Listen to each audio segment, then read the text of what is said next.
Bonjour et bienvenue sur Développement Facile. Alors, comme d'habitude, maintenant vous commencez à connaître le framework Phaser de mieux en mieux, toutes ses possibilités donc pour créer vos jeux très rapidement, des jeux performants sur les mobiles, donc smartphone, tablette et sur le web.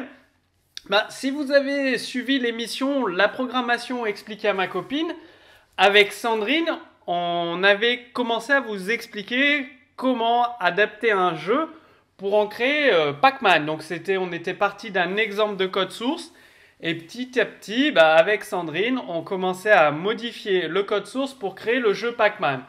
Il s'avère que là, le jeu Pac-Man fonctionne, il est créé, donc ce n'est pas moi ni Sandrine qui avons écrit le code source entièrement. Ce que j'ai fait et ce que je vous invite toujours à faire, c'est de vous inspirer de code source d'experts. Donc, j'ai trouvé le code source en HTML5 JavaScript du jeu Pac-Man et je l'ai adapté aux besoins que l'on avait définis avec Sandrine. Et j'ai appliqué la méthode développement facile dessus pour déjà séparer le code en plusieurs fichiers JavaScript pour que ce soit plus facilement compréhensible. J'ai amélioré certaines fonctionnalités du jeu pour qu'il soit plus intéressant pour l'utilisateur. Alors je vous montre ça tout de suite et vous allez pouvoir en faire autant. Donc ça c'est le jeu Pac-Man quand vous le lancez. Donc il y a la gestion du son, S là pour couper le son, l'allumer, P pour mettre le jeu en pause tout simplement et le remettre. Vous avez la zone de texte avec le fond blanc, la couleur, les sauts à la ligne automatique. Donc ça dans un cours précédent, vous avez découvert la fonction que j'ai réutilisée et adaptée. C'était en fait pour le jeu Pac-Man, j'en avais besoin car le texte était illisible. Et cette fonction permet de définir un fond de couleur sur le texte et de mettre le texte automatiquement à la ligne.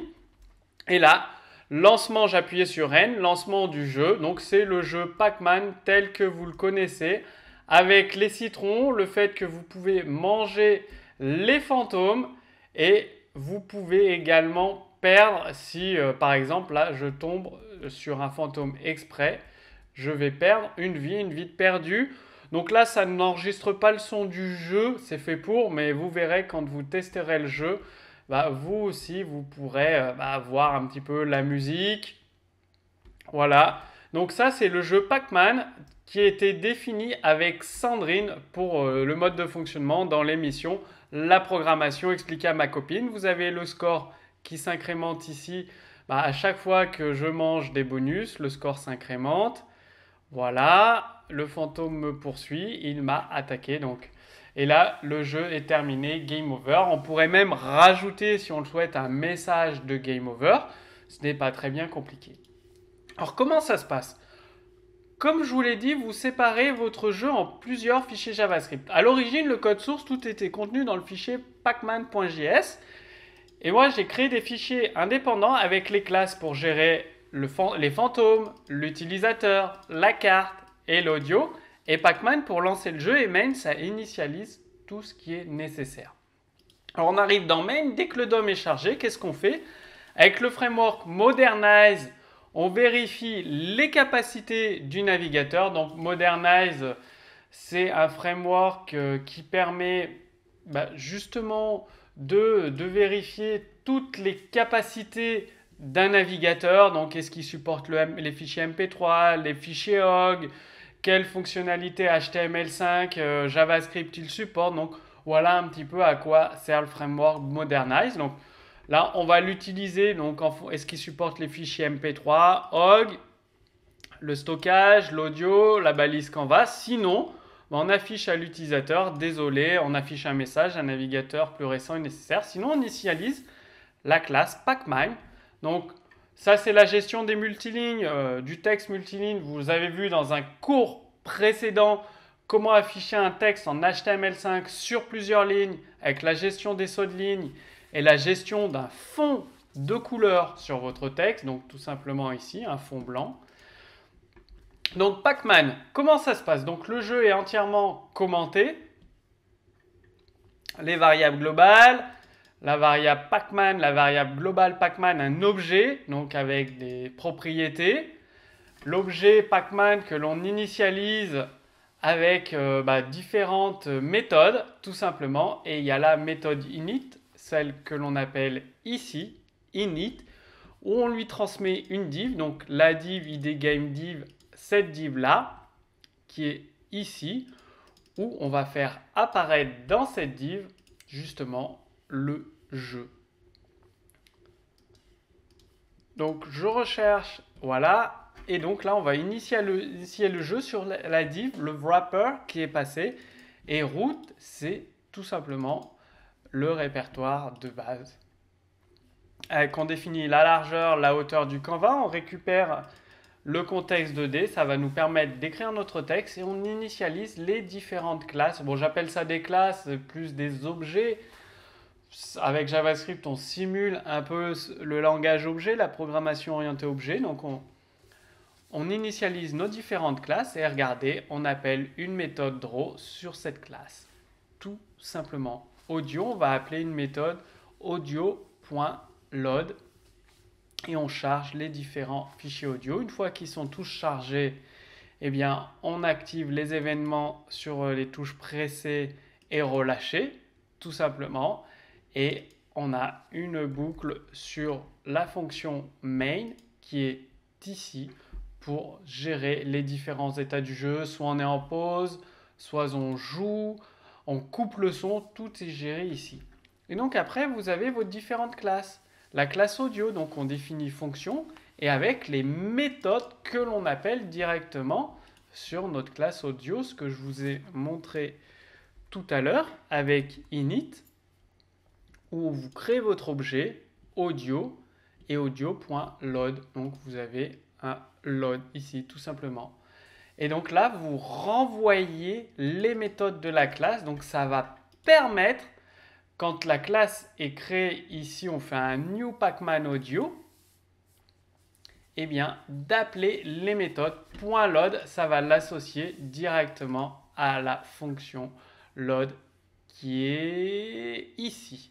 Et donc là, vous le faites pour toutes les méthodes publiques, on va dire, c'est des méthodes publiques. Les méthodes privées que vous ne voulez pas qu'elles soient appelées d'extérieur dans votre classe, vous ne les mettez pas dans le return, tout simplement. Si j'enlève ça, le fichier son ne sera plus chargé et ça va générer des erreurs de debug. Load is not a function. Voilà, tout simplement. Parce que j'ai mis la méthode load en privé si on raisonne en programmation orientée objet. Donc ça, c'est une astuce que vous pouvez utiliser. L'avantage, c'est que dans un seul fichier JS, vous gérez toute votre audio. Dans un autre fichier JS, vous gérez le fantôme, le ghost. Donc avec toutes les méthodes des fantômes. Donc là, vous avez la liste des méthodes des fantômes. Voilà, donc j'ai commenté tout le code. Ce sera très très facile pour vous de modifier ce jeu Pac-Man, de le réutiliser, de modifier la carte, d'adapter la carte, les graphismes à votre environnement. Par exemple, la carte est créée ici. Construction de la carte, les variables du jeu, le nombre de biscuits, les blocs, les murs, création des murs. Donc tout est ici. Donc à vous, vous avez même une méthode clone pour cloner un objet, donc notamment les fantômes pour les cloner. Là, on doit appeler la méthode clone quelque part. On l'appelle où la méthode clone? Je l'ai vue, je ne sais plus où. Il y a énormément de code. Voilà, ici, pour redéfinir une nouvelle carte lorsqu'on la reset, tout simplement. Donc là, vous définissez pareil une classe pour l'utilisateur avec les méthodes disponibles dans cette classe, quand il perd une vie, quand il gagne une vie, mettre à jour le score, l'appui sur les touches. Donc tout, je vous ai commenté tout le code source, je l'ai organisé pour qu'il soit compréhensible dans différents fichiers. Donc imaginez, vous définissez vos cartes ici dans le fichier Pacman global qui sert à lancer le jeu, à justement initialiser toutes les classes ici. Là, on lance le jeu. Je vais vous le mettre. C'est lancement